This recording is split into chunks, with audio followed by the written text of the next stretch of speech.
The 3 layout mistakes that many people make in their pet shop, pet food store.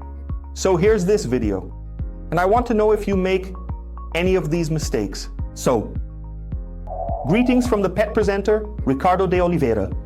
And on this channel, here you have a lot of information, a lot of content about the pet market, both for you who already undertaken this market and for you who want to assemble a product from scratch. So I'm going to split this video into 2 parts. Today, I'm going to talk about 5 mistakes. And in the next video, if you leave a bunch of likes and make comments, we'll release part 2 with more layout mistakes for your pet shop.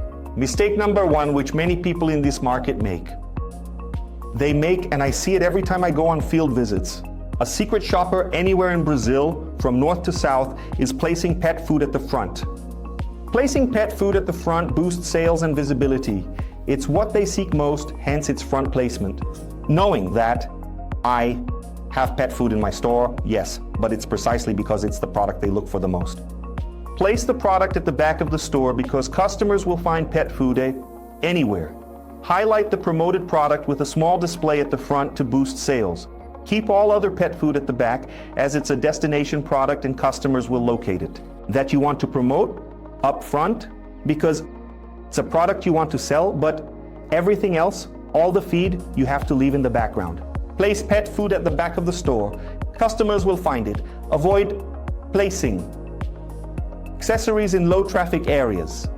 So it's much better if the food is at the back because that way he walks around the store before finding what he wants. Mistake number 2 is placing accessories at the back or putting accessories in low traffic aisles, which are the aisles with the least movement.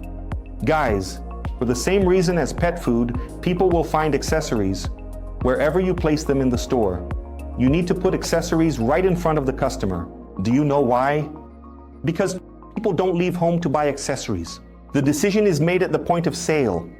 This means that the more exposed, attractive, and visible the accessory is in your store, a high traffic area, for example, but you will sell more. So the accessories need to be at the front of the store in a high traffic area because that way they'll sell at least 5 times more than if they're placed in a more hidden spot in your store. 3. Dark store. A store with a burnt out light bulb, a store with insufficient lighting. That makes your store.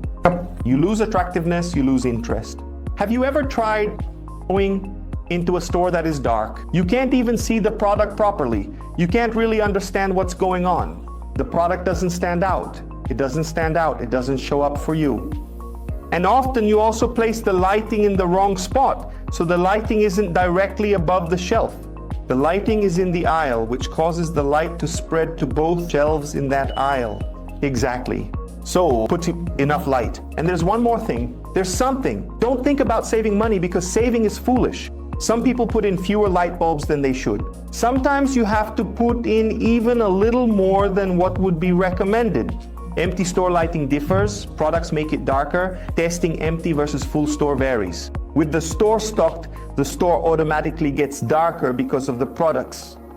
So, one thing is to test with the store empty, another thing is to test with the store full. You will automatically notice a difference in lighting. It will reduce the lighting, it will get darker just because of the products. So, the best thing is to err on the side of excess, not on the side of lack. Did you like this content? So here's the thing, you're venturing into the pet market.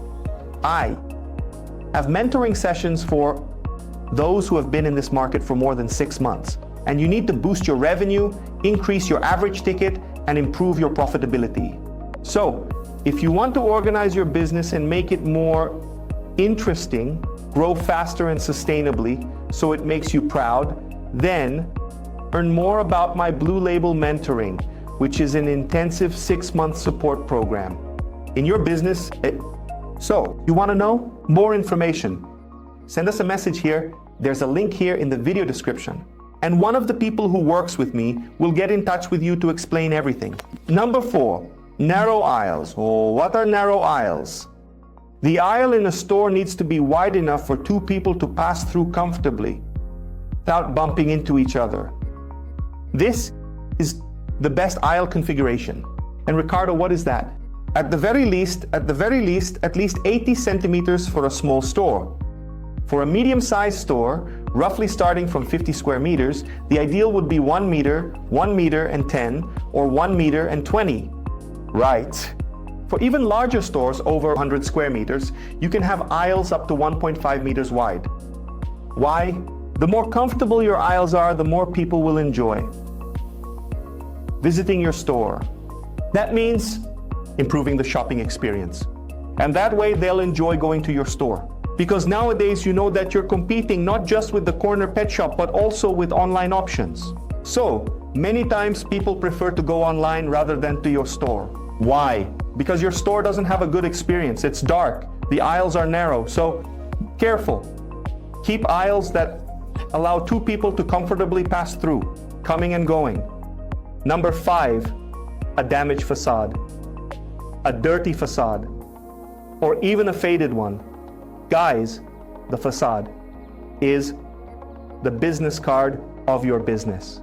And if you have a facade that isn't particularly attractive, you're missing a great opportunity to make a good first impression for your business. Well, and just imagine someone who has never been in your store. They will judge your store by its facade, and if your facade is dirty, torn, or poorly lit, you're definitely going to lose points compared to your competitor who has a more attractive facade. So you don't need to have an expensive facade. You don't need to spend, 50,000 rays on it. It's poorly lit. You will certainly lose points in relation to your competitor who has a more attractive facade. So you don't need to have a very expensive facade. You don't need to have a facade that you spent, 50,000 rays on. You need to have a clear, beautiful, clean, and well-lit facade. Did you like this video? So don't forget to leave a like and comment. Here, some other mistakes you see people making. And I'll see you in part 2 of this video where I'll talk about 5 more common mistakes. If it's clear, go ahead and smash that like button and go wild in the comments. See you in the next video.